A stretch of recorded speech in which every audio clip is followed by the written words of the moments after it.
Okay guys, you joined me back at the New York Auto Show, and I may not have seen this new ZDX in person just as of yet, as it's been around a few different auto shows now, but this is my first look at it in person. I want to give you guys some of my first impressions. As you know, this is Acura Honda's collaboration with General Motors. This is using General Motors' Ultium battery technology, as well as the platform on this all-new Acura ZDX. So it's kind of sharing some components and bits, I would say, with like the new Chevrolet Blazer, as well as the Cadillac Lyriq. Shockingly, this Acura has more features and is more expensive than the Cadillac Lyriq. We have air suspension on this particular Type-S model, a whole bunch of cool adaptive suspension, and some other nice stuff, as well as this obviously unique styling we have on the exterior of the ZDX, which I definitely did want to touch on at first. So with this one, we're seeing almost like this tri-tone paint finish. So we have a black roof up here, as well as this kind of Type-S signature yellow-orange paint color, which I really like.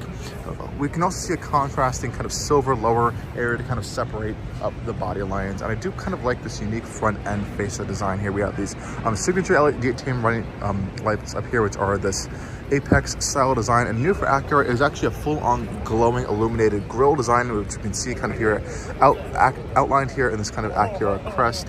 But if you kind of look from the side profile here and see some components, there are some things that are a little bit similar to things we're going to find on the General Motors Ultium platform, such as the charge port door cover area. So this is where you're going to find it on like a Chevy Blazer EV, as well as a Cadillac Lyriq. So we have our charge port here, obviously DC fast charging right there. And this one, the Type S, is definitely coming in at a nice amount of power, over 500 horsepower. So that's a definitely nice to have there. But really interesting proportions on the ZDX. We still have a long hood, which we don't typically see on a lot of newer EV models. And I think it gives it a nice sporty dynamic shape around the ZDX, and especially up front here we have these really huge wheels, and they kind of are blocked out just a little bit to help with aerodynamics on here. There's some nice yellow branded Acura calipers over there, and honestly pretty big wheels. I have a feeling these might be affecting range just a little bit.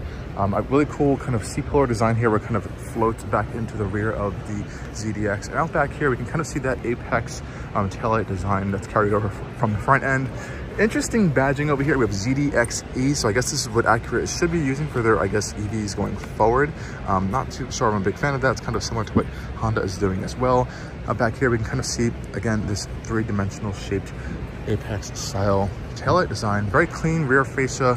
Other than that, let's see what we can look in the rear cargo space. Hopefully it does open for us. And it appears to be locked, so we can't open our rear cargo space.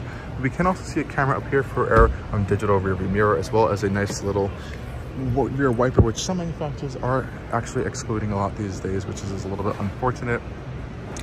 I do want to take you guys on the tour of the interior of the ZDX.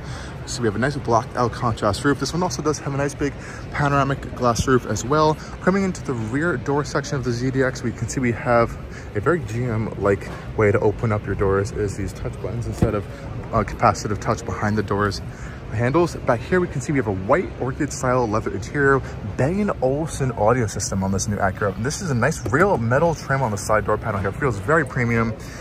Some manual side sunshades is there, and I really love these white leather interior. It's very nice feeling interior. We also have climate controls back here for our fan and temperature controls, which is a nice touch, as well as some cargo space behind the seats. You can just get a look at how big this shade is for that absolutely massive panoramic glass roof, which I am a pretty big fan of. Thankfully, we do get rear privacy glass back here as well, which also is a fantastic touch. Now let's go take a tour at the front end, because this is pretty of a unique space as it combines some Honda design, Acura design, with GM parts throughout this interior. Stepping inside the new ZDX, again, we can see that nice white orchid style leather design language we have on here. Really nice leather seats, again, blended with this kind of micro suede inserts as well. We do have a lot of controls going on here for different lumbar and adjustments, as well as a adjustable thigh support. Let's hop inside real quick. Again, a nice aluminum trim on the side. Real aluminum is a nice cold metal touch. And here we are in the interior of the new ZDX. And if you're familiar with General Motors products, you will see very, very familiar things here. Starting with the steering wheel, which has a SuperCruise capability on here. Well, it's going to be using the SuperCruise system, which is a fantastic hands-free driver assistance system. We can see our cameras here.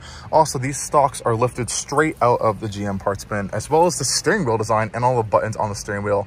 What Honda and Acura have done is kind of retained a lot of the positioning of things, so they want to keep your volume knob right here because it's very familiar to other Honda and Acura products. Unlike other Honda and Acura products, though, or specifically Acura, we don't have that touchpad here. This is a full touchscreen display up here, which I think is a nice touch to the. But this is a panel lifted straight out of newer GM products over here for our climate controls, as well as some hard buttons that I do like that we have down here. We do have a nice big wireless charging mat, I believe, over here. I think that your wireless charging's here. This is just a mat.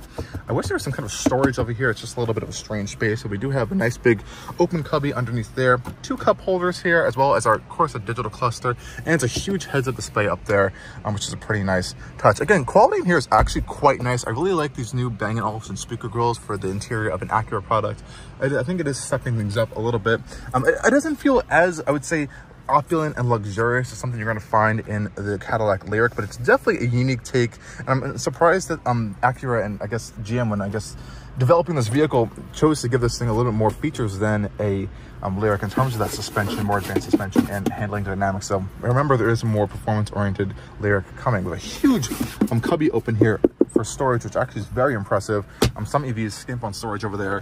We also have a glove box, so nice traditional way to open that as well. Not too big of a fan of the screen placement. It's kind of in this like hovering layout over here, which I'm not too big of a fan of. It doesn't feel super expensive as well, though. I do like how they kind of included some nicer materials on the upper portion of the dash here. It looks like stitched leather, as well as some injection molded plastic further up there. I believe there is some ambient lighting, although unfortunately we cannot see that here at the auto show, as it is all turned off right now. Otherwise, pretty unique new EV from Acura. Excited to see these on the roads, and hopefully we'll get a chance to drive one. We can even see the Type-S logo on the headrest here if it does focus. It's kind of embossed into the headrest right up there. Anyways, guys, like I said, we'll join you hopefully in the future driving this thing on the roads, and stay tuned for more coming on Allcarnews.